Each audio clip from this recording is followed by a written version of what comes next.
बिस्मिल्लाहिर्रहमानिर्रहीम। आज अल अमीन अकेडमी शादमान में जनाब पीर मोहम्मद ज़ियाउल हक नक्शबंदी साहब की मेज़बानी में आज हमारे बड़े ही प्यारे दोस्त नामवर आलिम दीन आलिम रब्बानी और हज़रत मुफ्ती आज़म पाकिस्तान हज़रत मौलाना मुफ्ती अब्दुल हकीम मुज़ारबी साहब के भांजे जनाब मौलाना हबीब अहमद सईदी साहब की शादी की खुशी में आज अल अमीन अकेडमी में जनाब पीर मोहम्मद ज़ियाउल हक नक्शबंदी साहब की तरफ से तमाम दोस्तों को दावत दी गई। आज की ये जो दावत है जनाब मौलाना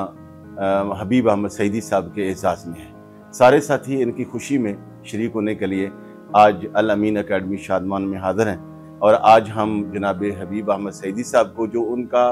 निकाह सानी हुआ यानी दूसरी शादी पर आज उन्हें मुबारकबाद देने के लिए उनके एजाज़ में बड़ी ही पुरखलूस दावत की है जनाब पीर ज़ियाउल हक नक्शबंदी साहब में। इसके साथ साथ इसी दौरान चूँकि ये वक्त हमारा पहले से तय था और इसी दौरान जनाब पीर साहब के जो साहबजादे हैं अब्दुल्ला ज़िया साहब उनको चोट आई, एक ज़ख्म आया, तो साथ उनकी तीमारदारी भी हम करेंगे। सब साथी उनके लिए दुआ भी करेंगे, जनाब हबीब साहब के लिए दुआ करेंगे, पीर ज़ियाउल हक नक्शबंदी साहब के लिए और मुल्क व कौम के लिए दुआ करेंगे।